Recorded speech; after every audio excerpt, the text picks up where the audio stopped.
let me introduce the most underestimated and advanced gimbal on the market, the Pilotfly Adventurer.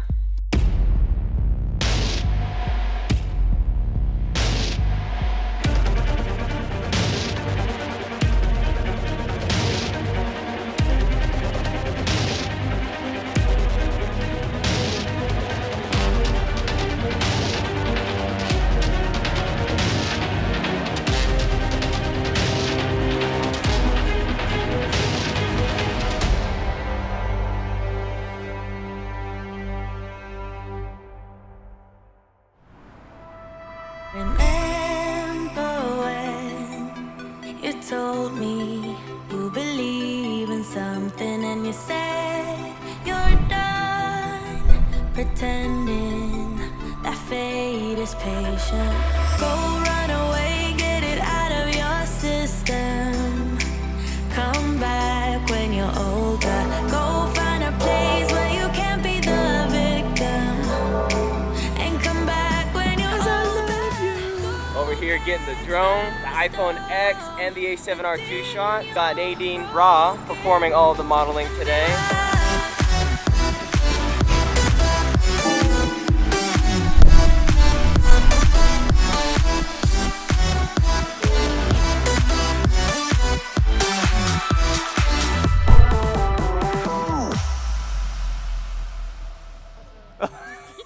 Okay. What did you all think of that little intro? It was all filmed with this bad boy right here.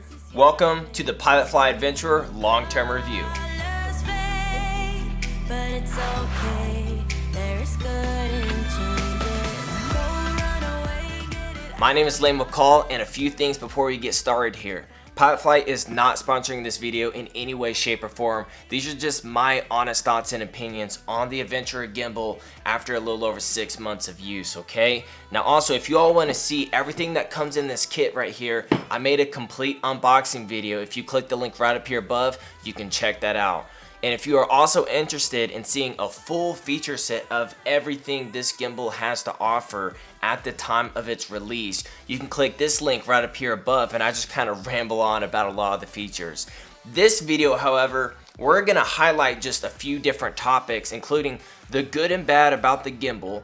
I've also completely revamped the walking and running stabilization test, including in-body image stabilization turned on and off for you all's comparison. And also the final topic we're really going to discuss is, can this gimbal compete against the Ronin-S? Are you all ready?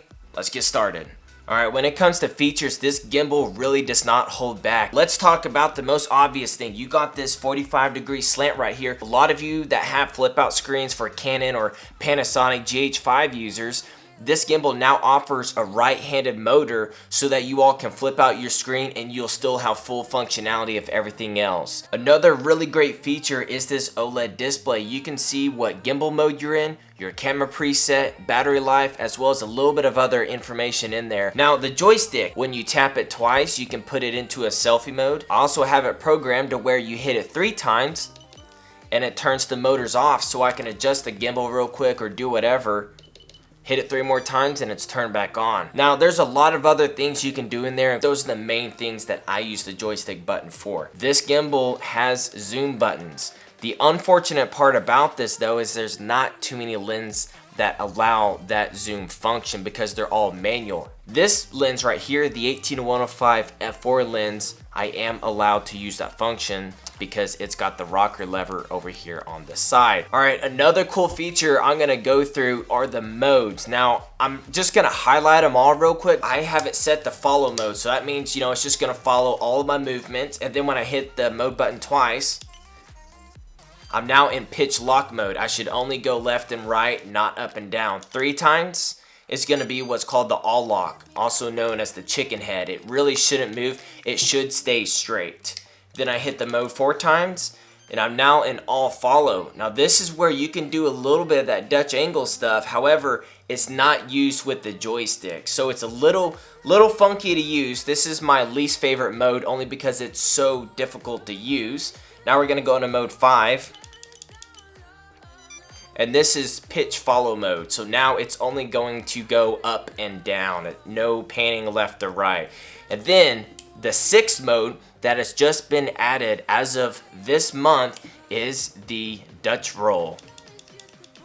When I hit the mode button 6 times, it now says 3DR, and now I can start doing the infinite Dutch roll. A feature that not a lot of people know about with this gimbal is the fact that you have 5 camera weight presets programmed into this gimbal straight out of the box. This button over here on the corner that looks like a camera icon, you click it up to 5 times, and starting with like preset 1, that's gonna be for very lightweight setup. Camera preset 2 would be something along the lines of like an A6300 in the kit lens, and etc. It just kind of goes up from there. Also, inside of that same button, when you just push and hold it, it will calibrate the gimbal for you just like it's doing right now. Make sure it's on a steady and even surface, and it just takes a couple of seconds here. And it just powered back up, and now it's ready to shoot. And the last main feature I really want to highlight about this gimbal is just how lightweight and nimble it is. I mean, this really is a very lightweight but strong gimbal. It can hold payloads up to 7 pounds, and that's incredible. All right, now we're gonna go through the not so good things about the gimbal. Starting off with the 501 Manfrotto plate. This plate is fine with the gimbal, and you can use this on a Manfrotto 501 head. However, you can't use a regular Manfrotto 501 plate and put it onto the gimbal. So if you wanted to be able to interchange these like I planned on doing, you would actually have to purchase another one of these plates, and I don't actually know if they sell just the plate on pilotfly.de. Alright, now let's talk about the battery life. Supposedly the 8090 will give you up to 6 hours of gimbal use without charging your camera. So if you have this plugged in there and you are charging your camera, you could see that go down to somewhere around the 2-hour mark. However, I actually want to say it's maybe a little bit more than 2 hours. I don't think it's as bad as everyone makes it out to be. So initially when you bought this gimbal, it did not come with a mini tripod. However, it now does, but I'm still just gonna mention that to you all because it was something that bugged me a little bit. However, looks like Pilotfly is now including the tripod. One thing I have to point out is something that happened to me. It was a fluke accident with this gimbal, and Pilotfly, I don't think they've seen or experienced this issue across a range of gimbals. The camera control USB port stopped working. I wasn't able to control my camera, wasn't able to charge it or anything. So I sent it into them, and by the time I received it, it took less than 4 days. Thumbs up to Pilotfly for working with me on that. They didn't charge me anything. That was really awesome that they were giving me that kind of customer support. But you know how I am, guys. I'm 100% honest with you all, and I just wanted to let you all know that is something that happened to me, but hopefully isn't a trend with these gimbals. Alright, so now I'm going to touch up on the stabilization with this gimbal. There's a few things that I need to point out, and that's a little bit of motor noise the more that I use it, as well as just a little bit of micro vibrations. And initially, when I very first got the gimbal, it actually had a little bit of shake. However, I want to say with this new firmware, I want to say that that has been reduced. These micro vibrations, it's not like they're going to sit there and your lens is going to be going like this. It's more like just in the handle. You can feel the motors working a little bit. When it comes to the noise, I don't think this is anything you can really pick up with a shotgun microphone, because the microphone would be kind of pointed that way and the noise is down here in this area. I'm gonna stick it up to my Rode NTG2 right now, and I'm gonna whip this thing around, see if we can hear anything.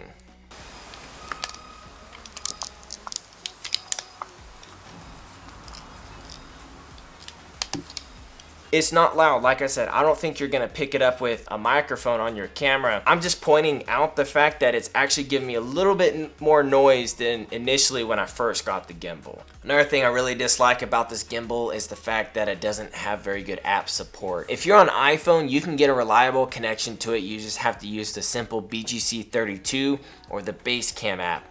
It's Android. That's where the problem comes in. I have the Note 8 as my daily driver, and I can hardly ever get a reliable connection to the gimbal. Now, another thing I'm gonna point out, even though the motors say that they can hold up to 7 pounds, whenever I was in Barcelona, Spain, I stuck this gimbal on the side of the boat, and as we're leaving the harbor, that wind was hitting the gimbal and it just had a little shake, and you could hear the motors working hard trying to keep the gimbal straight. Now, the last thing I'm going to point out is actually the arm design. I think Pilotfly could expand the arms just a little bit to better help balance, you know, the heavier combos like I put on here, which was the A7R3 and the 24-70 G Master lens. I'm gonna throw some footage up on the screen of me trying to balance that. Now, is what I did was I put an Arca Swiss base plate down here, the heaviest one I could find, and it ended up clearing. The problem was though is this. You see how these arms are able to pass through right here, no problem? These arms were actually hitting right here with the A7R3 and that 24-70 combo. Now we need to see some footage. So here is the revamped walking and running stabilization test.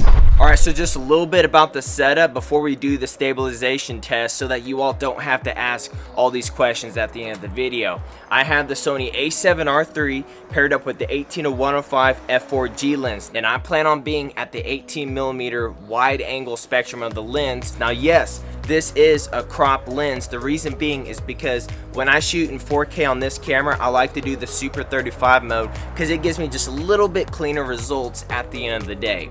Now, along with that, the Pilotfly is going to be set to all lock mode. That's going to be what some of you all call the chicken head mode. It shouldn't, in theory, move that much whenever I'm out there walking and running, but we're going to check that out. One last thing, actually. For some of you that wanted to see my test without the 5-axis image stabilization, I will do that at the end. I'll put a little text down there in the bottom corner so that those of you that don't have the 5-axis image stabilization built into your camera body, you can kind of see how this gimbal might perform with a camera like that. Okay, you guys ready? Here we go. Here we go. We're gonna start off with me taking off at a dead sprint. Let's see how it performs.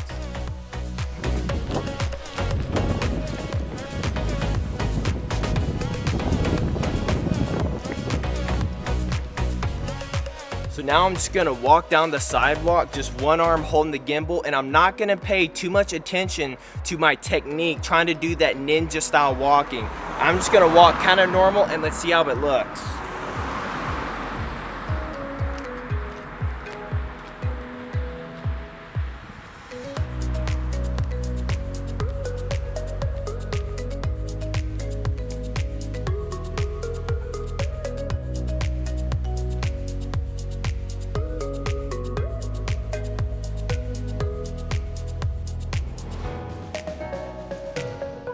Alright, now I'm gonna walk one more time, and this time I'm actually going to do my absolute best to get a really smooth shot. Here we go.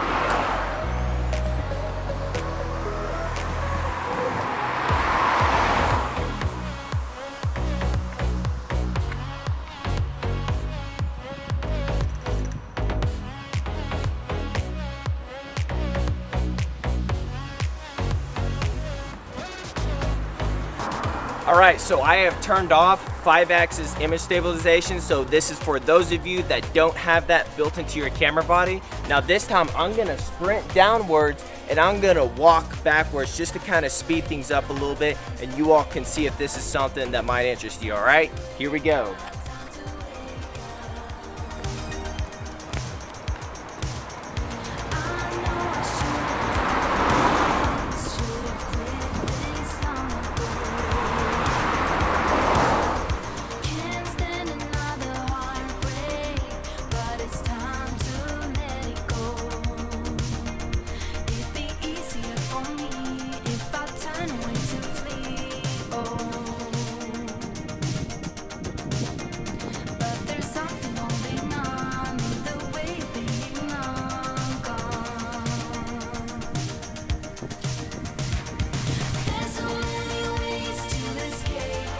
Alright, so now I am going to do the same thing. I'm going to sprint down there and I'm going to walk back, except obviously I don't have the gimbal attached.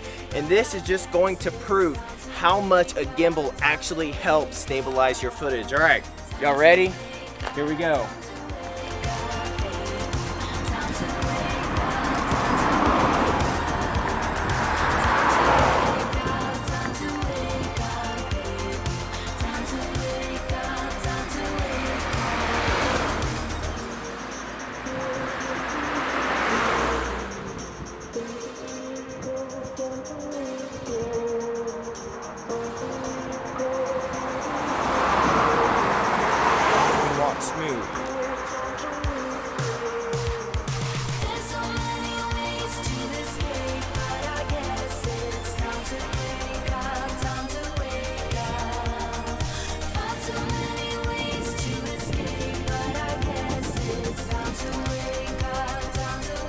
Alright, so the last mode we're going to test out real quick is their new firmware upgrade now allows for the Dutch roll continuously.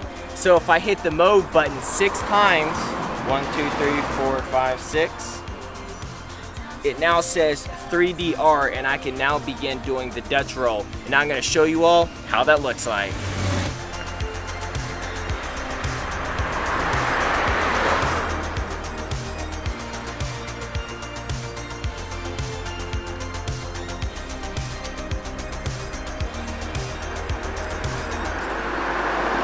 And there is the brand new Dutch roll. Alright, so yes, I think this Pilotfly Adventurer can compete against the Ronin-S in its own ways. If you're looking for something bulky, but it has really smooth footage and awesome app support, maybe go after the Ronin-S. If you need something a little more lightweight for your travels and stuff, and you want all of the awesome features of zooming and camera weight presets and these awesome modes, then consider the Pilotfly Adventurer. You know, it really comes down to what's gonna best fit your needs. So with that being said, this wraps up the video. I am done. Thank you all so much for watching this. Tag me in your work at #LaneMcCallCreative so that I can see what kind of gimbal work you all are working on, okay? So as always, get out there, start shooting, have some fun. My name's Lane McCall.